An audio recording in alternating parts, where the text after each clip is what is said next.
What is up guys, Rick is here with a new video, and today with a little bit of an inside view on the Grimoire book number 3. I know a lot of you guys haven't unlocked it yet, there isn't too much information out there, so I thought I'll show you guys how it looks on my account, what you can do, what the mechanics are, so that you have a basic understanding of this new Grimoire book. It was unlocked with the anniversary event. I've already upgraded to level 77, and with the start of the second event week on Friday, I'll be able to upgrade it even further. Not much actually, probably going to go more for the stones, but we'll check this out. Right now this grants 42.5 million attack already.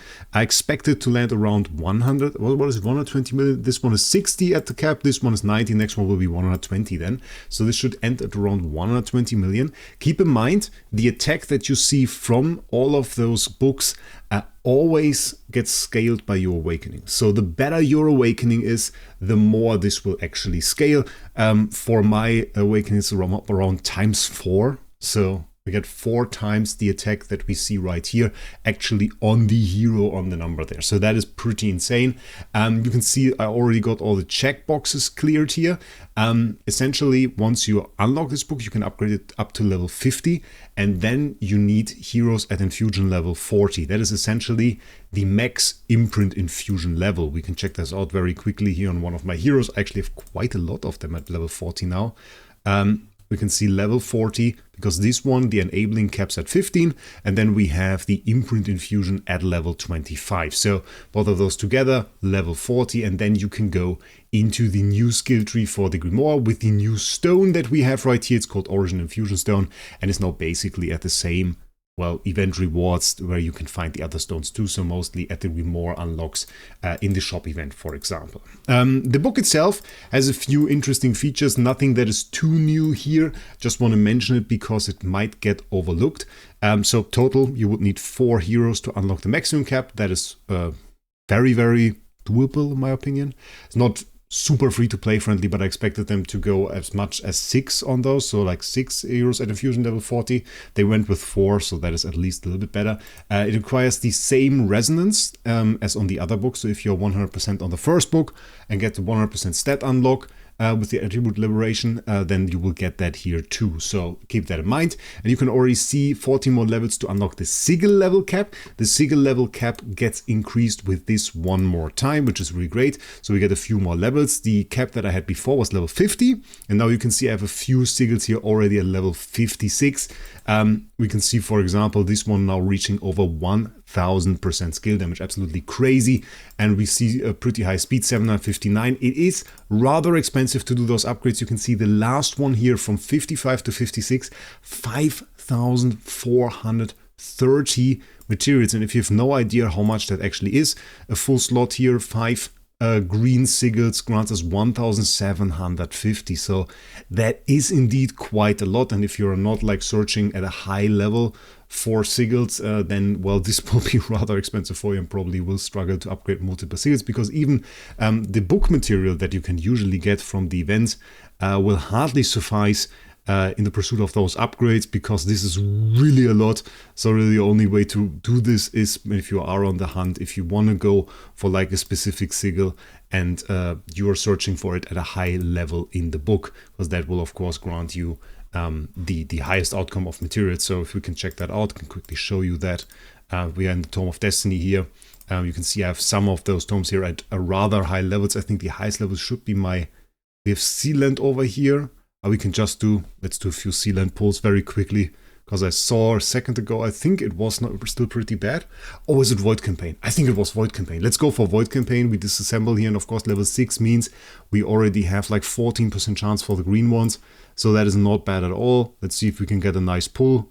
Red one here, precision reduced dot received, but we got 4 green ones. So you can see like with the high level, you are actually able to pull some decent results, at least on some of those pulls. Still rather difficult, and still definitely a ton of material required to do those upgrades. That is an interesting one. Let's do the last one for the level up to level 7. See if we can get something good. And another red one. You can see that it gets really more common to pull those red ones here. But yeah, Definitely pretty expensive to those upgrades, nonetheless can be very, very, very strong. Continuing with the book, there isn't much to say anymore about it. It grants stats, it grants the Sigil level upgrades, it comes with an entire new page for the Sigils, so we can add even more. I don't even think we have enough here. It's quite interesting that they have this book symbol in the background. And then we can get to the real interesting part, and that is the skill tree itself. The skill tree itself is rather insane. We have this right here. It is a very interesting mechanic. You can see this, my LFA is now on level 46, which is, of course, beyond the imprint part. We have 6 levels already in the core infusion, which required us to get those stones, Origin Infusion Stone, just from the event. And we can also at the top see multiple resources are required. In fact, for the next level, we would need Spiritual Essence, 38,000, and 25,800 of the sublimation for the active skill. Why the sublimation for the active skill? Well, if we take a look in that, this of course looks a lot like the Tree of Origin. And the Tree of Origin has the 4 branches: active skill, passive 1, passive 2, passive 3. So we have the 4 branches here, and to level up one of those branches requires also the corresponding essence. And the next one that we would upgrade would be the crown branch. That is this one, and this is of course the one that does require the sublimation essence for the active skill. So we also need that right here on top of 300,000 stellar, which is a ton. It is surprising how much of the materials, of how much stellar is really in that tree. Because those are 46 levels, there's a ton in there. This is crazy. But what does this do? So, well, essentially we have 5 slots. The first 5 levels, after you reach level 40, will unlock those 5 slots and level each of them to level 1. So we're starting off with the Keystone slot. That is the one that you get on level 41, and then 42 for the Crown, 43 for the Heart branch, 44 for the Holy branch, and 45 for the Pure branch. And then this will basically start again, and you will level the Keystone slot next to level 2. That happens on 46, and that is where we are right now. Next would be the Crown branch, again going to level 2 again. What does this mean? What does this give you? Well, first of all, the first 5 levels each give you a slot. It is every single one of those slots. Oh, we can't actually switch that away. Wait, quick remove. Ha, we can do it like that. And we'll give you one of those empty slots, and then you can start setting your Origin Guardians in here. You have 6 different Origin Guardians, each correspond with different skills. For example, when we set this one right in here, we can see this is the first one, and this grants us the 1-piece set, because we have 1 slot with this skill. We will get this skill over here. If you just set it, well, I can show you that, quick remove. If we just set it, for example, in the Crown branch, what will happen is we get the upper effect. If we also have it in the Keystone, we will get the bottom effect, so for as well. So if we set now in the Keystone as well, we not only get the second piece, but we also get the Keystone buff on top of that. So it makes sense for the most part to use the Keystone for the Guardian that you have equipped the most. And usually from the ones that I have seen, it makes the most sense to go for the 5 pieces. I have not seen a really good combination yet of the other ones that make sense. All of those Guardians do have a different theme. They go up to a 5-piece set. The last skill is usually fairly strong. On this one, for example, it's when self reaches 100 energy, enters Fierce Assault. This immediately removes 2 random debuffs from self and increases self skill damage by 250% for 2 rounds. And with the active Keystone, during the status when self deals active skill or basic attack damage to bosses, deals an extra damage equal to 15% of the damage dealt this time. So essentially gaining a balanced strike-ish effect on top of that, which is pretty strong.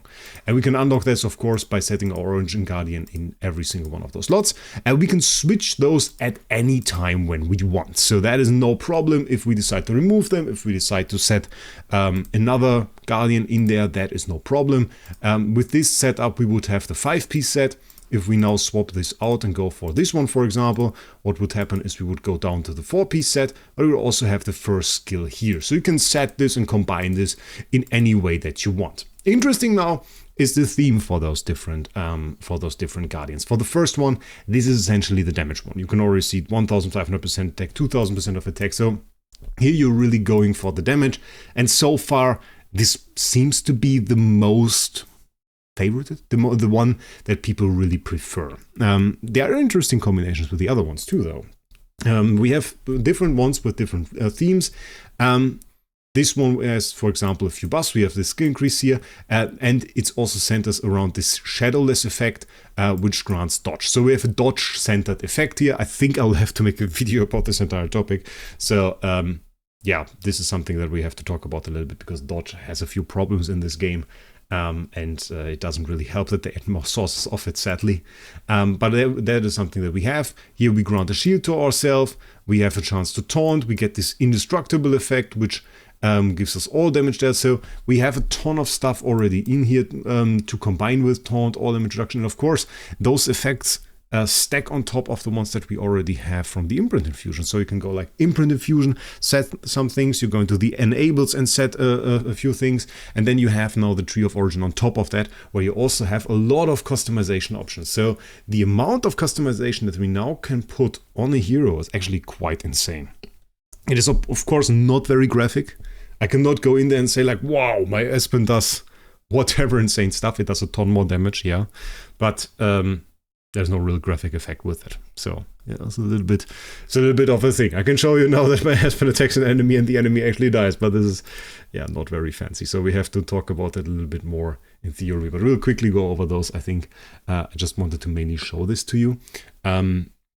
This one has some energy buff. We have the Spring Rain mark here, which is fairly interesting, which grants energy to the target. And then we have Spring Rain Blessing. This limits damage taken. We have this very interesting effect. Limits damage taken by the owner single time to 37% of their max HP. So a little bit like a Magic Stone Sword type of effect. Could be very interesting to avoid some of the major big hits in this game, like something along the lines of Nova Outburst, for example. If this could only do 37% of your max HP, could be interesting. We have to check this out. Then we have this one, which is CC based on the last one, very interestingly enough. Additionally, 55% chance to inflict Seal of Light, which blocks passive skills. So we have that there.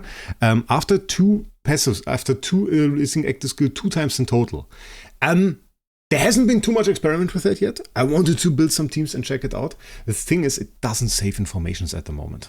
It will actually soft lock your client if you try to save informations. I don't think they have fixed that yet. We can try it in a second after we've checked out the last ones. Last one is a very cool effect. When an ally releases an active skill against 1 layer of All Things Affinity, and when All Things Affinity reaches 8 layers, clears all layers immediately to remove all attribute buffs from the enemy with the highest attack. So absolutely nuking attribute buffs on the enemy with the highest attack after essentially 8 active skills on the team, which I thought was pretty cool. And has a huge all damage stat and all damage reduction buff with it as well. So those are the ones that we have for you. One thing that I didn't mention yet, our Keystone slot is level 2, and this has a bit of an influence. You can see all of those Guardians, they now say level 2. And in fact, those skills got upgraded. And I haven't really gotten around to checking out what happens if we upgrade the Crown Branch, Heart Branch, and everything as well, because I thought it would upgrade the respective skills. So essentially the Keystone, upgrading the Keystone stuff, but also when I upgrade the Keystone, some of the other skills could upgrade as well. It was a bit weird, so we have to check this out still. But this is something that we will do actually on Friday. When the new event week drops, we'll do another live stream. We'll complete the event. Will be a 350 USD completion, and we'll dive more into this. This time around, I wanted to mainly show you that. There is some more stuff that we can put towards the end of this because, well, obviously I have gained some more power with this 17 Divine Power upgrade, and I kind of wanted to talk about this a little bit too. I don't think I want to make a video on its own for that, but it fits kind of well into the scheme. Obviously, this granted us a lot of damage. We got a lot of damage from the Grimoire.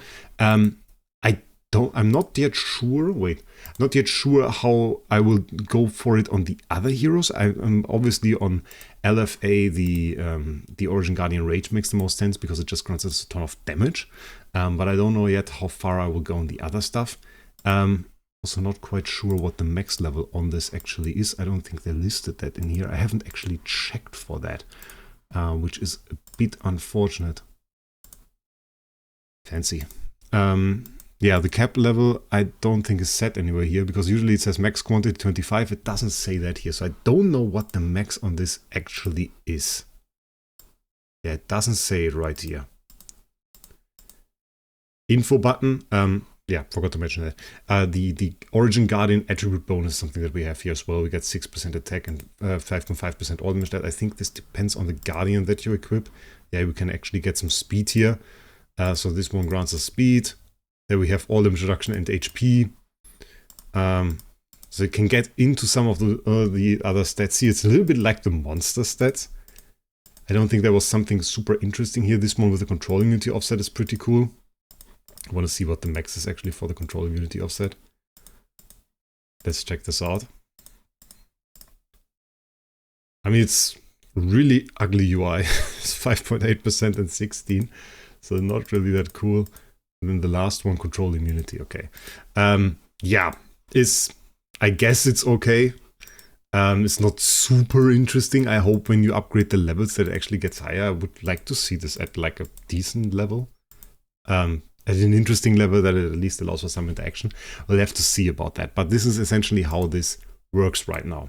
On top of that, we got a huge damage boost with the Divine Power. And I kind of want to delve into this a little bit. Mainly what this really means. Because, of course, many people know about the 16 Divine Power. That was the cap essentially before the last upgrade.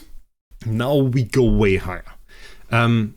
We saw a few people already that have like 18 Divine Power. We can, for example, check out No 7 over here with 18 Divine Power. He has like a few more Transcendence Heroes than I have. It is actually quite unfortunate that I never really went for that. For the next level up, which would also grant me the 18 Divine Power, I would need 4 more Transcendence Heroes. And building 4 Transcendence Heroes to core. It's not only like building it, but also then like you have to fill up the imprints, you have to fill up the tree, and then you go into the DT and go up to core. And this actually eats a ton of resources. And I found a ton of Stellar, but I'm actually lacking the Crystal of Transcendence at the moment, and there seems to be no good way to go for that. But start of next week will progress a little bit more, and I'm pretty confident we can make very nice progress there. I think Toad was already at 20 Divine Power. But what you see now is situations where, well, either you fight enemies without Divine Power, PvE situations, bosses, for example. What does that mean then? Usually it looks something like this. Usually, if you fight an enemy, you build up a Divine Power gap. If that Divine Power gap, for example, is 1, then your heroes will do 10% more damage against that hero, and your heroes will take 10% less damage from them. So if I attack 18 Divine Power hero with my 17 Divine Power hero, I will do 10% less damage to them and take 10% less more damage from them. So that is just the way this works. So it is a pretty huge advantage actually, because obviously you will deal a ton less damage to them. And this is a multiplier that's actually at the end of everything. So all your stats go in there, and then it just says, okay, 10% of everything gets lost. So that is pretty massive, hurts a lot. In PvE, they actually put this here. It is 10% more damage per stack. So it didn't really do too much. If you fight a 0 Divine Power enemy, the percent difference is of course not that big. The added damage, I should say. So if you had, let's say, 16 Divine Power before, and now you have 17, well, then your damage went from 160% to 170%, which, yeah, is a 10% increase.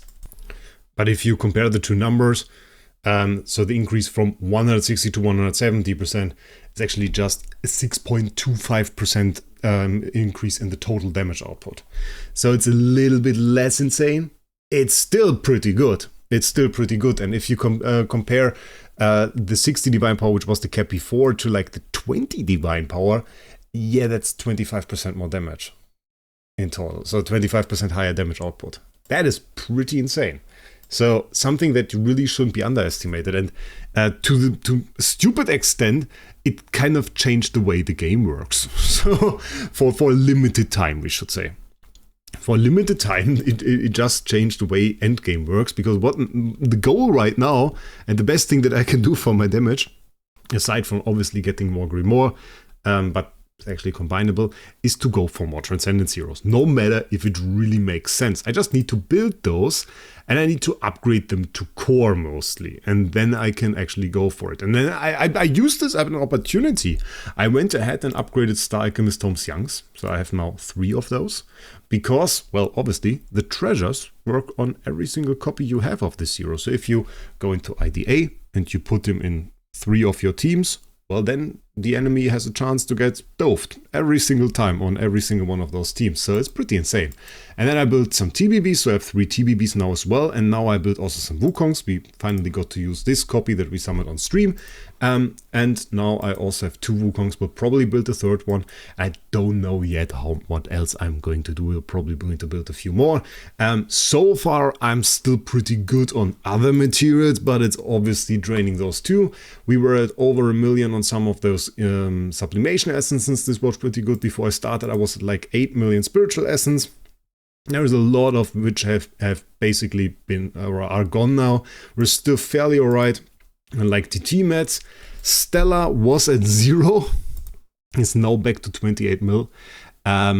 It goes away fairly fast. Crystal of Transcendence is absolutely done. We've got like nothing left of that, and we have actually taken a lot of those chests, and they are gone too now. At Tree of Origin, we have those chests. Those also include cores, so kind of, well, a bit of a problem because I will run off those eventually. But we have some sublimation materials. I'm pretty confident still in sublimation. The limiting factor for me right now is Crystal of Transcendence. But I just wanted to give perspective to this in the way that, well, the Grimoire Book 3 is of course defining now for the stats. We have a second battlefield on the side, we can say, where we're now fighting for more divine power. And yeah, to me, it really sucks to fight people with 18 divine power because you really notice that. And it's tough to bridge that gap. Obviously, I mean, I told you need 4 more Transcendence heroes than I have to actually have that, which, when we check that out on Android, doesn't leave too many people that could actually do that. I'm not really impressive on any of those leaderboards. I'm at 5,880, so this guy can't do it, this guy can't do that. Then we have Bossanak. I'm not even sure if Bossanak can do it. He definitely has 18 divine power, I know that. No 7 is a bloody whale. But it's like 7 people, something like that. 7 people, I think. Maybe only 6 on Android that can actually have 18 divine power.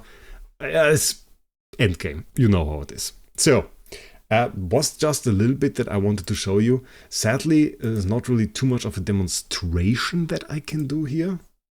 We can maybe give it like a little bit of a damage test. I don't even know.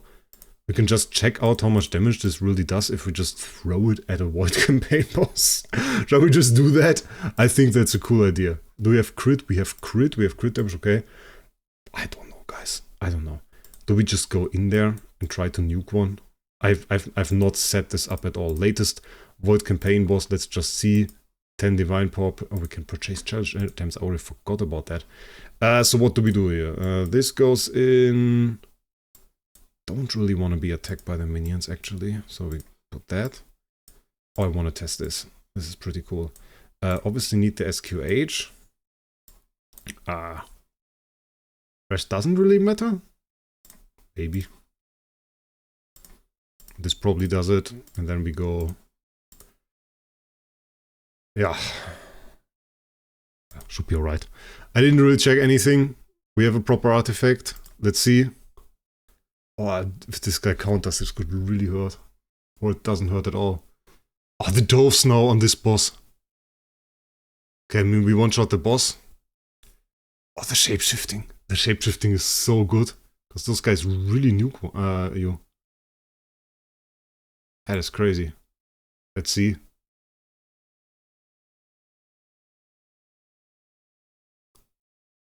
Aspen. I mean, these are super good against, like, normal enemies.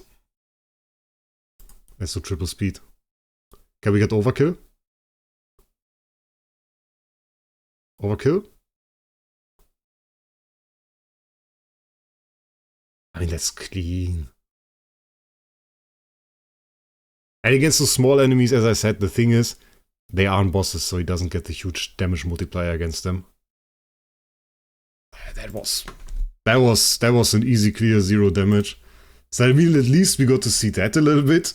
But honestly, I'll be real with you guys. I was more impressed by Star Alchemist Storm's-Young again. I'm still such a fan. It's now nearly at a billion attack just by default. Such a great hero. Okay, anyway, I hope you enjoyed this video. I kind of forgot to say it at the beginning, but we still run our 100,000 Starry Gem giveaway over on SG Hub. There aren't too many people in there yet. A few, you will see for yourself. But definitely I would recommend you use that opportunity for you to win 100,000 Starry Gems. You just have to go into the description of this video. There is a link to SG Hub. You click that link, you will go to the Discord server of SG Hub, scroll down the first channel.